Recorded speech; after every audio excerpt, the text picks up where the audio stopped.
Let's make tikka masala. Grab your ingredients and we'll begin prep. We're gonna begin by chopping our meat.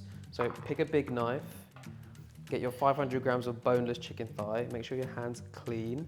What you're gonna notice about boneless chicken thigh is that it is quite fatty. So the reason why I picked this meat is because it is the tastiest meat of them all. You can see there's a lot of fat on the meat. Like if you wanna keep this in because you want more flavor in your meat, that's absolutely fine. If you don't, then watch me and how to chop it off.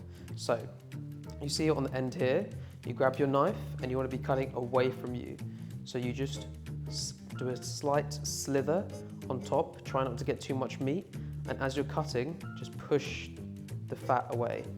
As you're chopping your meat, as I'm doing so, try and get about 1 inch cube size, like that. We want the meat to cook at an even time for the rest of the meat. We don't want anything to burn.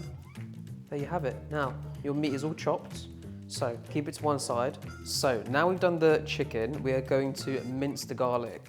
So what we're gonna do is we're gonna chop these ends off, because we don't want those as part of our curry. Put them to the side, and then as you've got your little knife here, we're gonna peel with the knife the ginger. So you're gonna wanna cut from the top end, and you're gonna wanna cut away from you. What we're gonna do next, we're not gonna chop garlic, because who has time for that? Get a mincer, order online, and just push down and just cut that all off. Now, ginger, and start grating, okay? Ginger and garlic ready to the side. So next up, we are going to chop the onion. So how you're gonna chop an onion, really simple. So we're gonna chop both sides first. Again, using the 3-finger process of not chopping your fingers.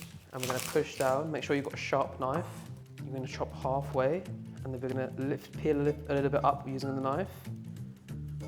And then once we've got that little lip up, we can just start peeling it off. Now, your onion itself, we're gonna chop in half, and then we're gonna do just random sized sections, because it's gonna go straight into our blender here. So put your onions in, make sure that is connected properly. And once that's connected, start pulling this lever slowly until it gets a grip. Now you want to shake it, because the bottom are getting chopped, the top bit is not getting chopped. So shake it, done. So now we're going to put these onto our plate. Once you've got your sachet from the tikka masala box, the next thing I want you to do is to open it and split it half and half. You can eyeball this, or you can get a scale and put half on one plate and half on the other. So we are now going to marinate the chicken. So you're going to get all of your chicken thigh, chuck it into the mixing bowl, measure out 100 grams of yogurt, plain yogurt, chuck that in. That's going to form a nice coating. Take one of your plates or bowls or spices, half the spice sachet goes in here, chuck that in.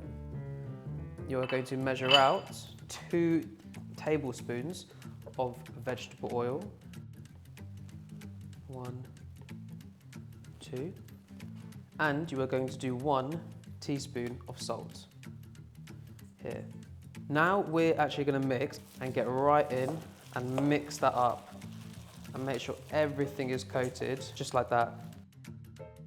Now we've marinated the chicken, what we're going to be doing is we're going to cook it. Now the best thing you want to do to cook it, in my opinion, is get one of these griddle plates, put it on the stove, and you're able to see that char develop on the chicken over time. Chuck on the meat straight away, and we're going to spread this across evenly.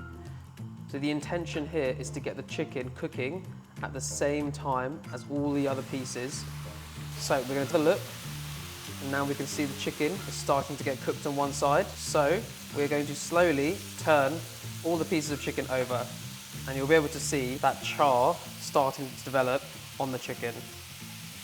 Remember to check on a big piece of chicken so you know that the smaller bits are cooked through.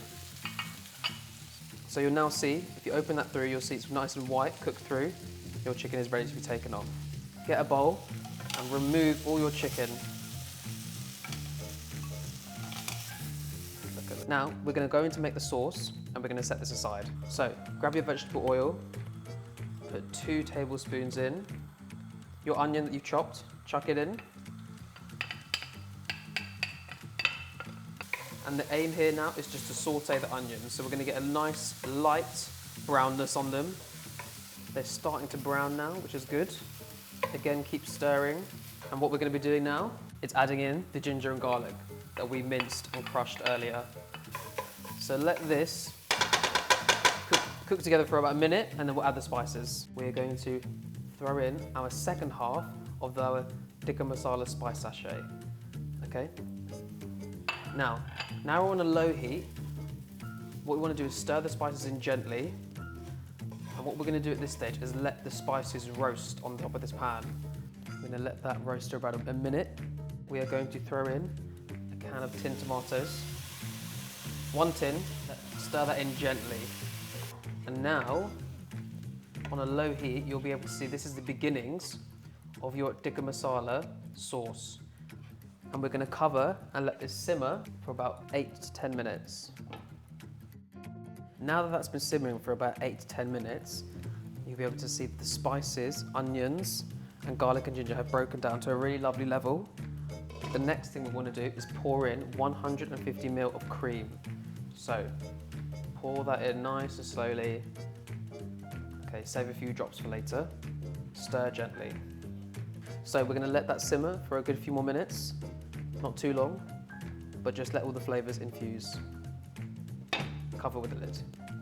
So once you've let that simmer for a little bit, you're going to want to bring that over to your mixing bowl and pour it in, because we're going to blend this next.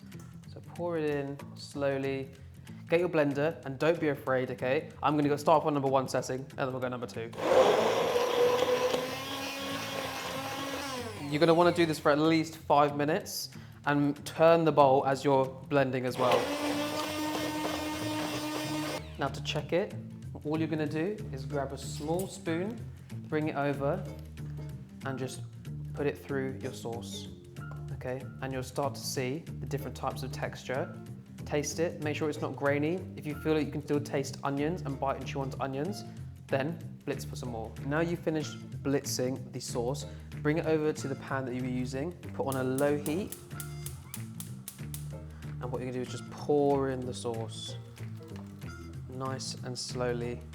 We want to heat up this sauce now, not for long, just a few minutes. Get your chicken that you've just done and gently drop in your chicken into your sauce. Okay, no splashes this way. Nice and slowly. But what we want to do now is just mix in the chicken, and we want the flavours from the sauce to infuse with the chicken. And let that simmer on a low heat for about 5 to 8 minutes. So now that that has finished simmering, all you need to do is add some more cream to the top of your Tikka Masala, like so, and tear some coriander. And there you have it.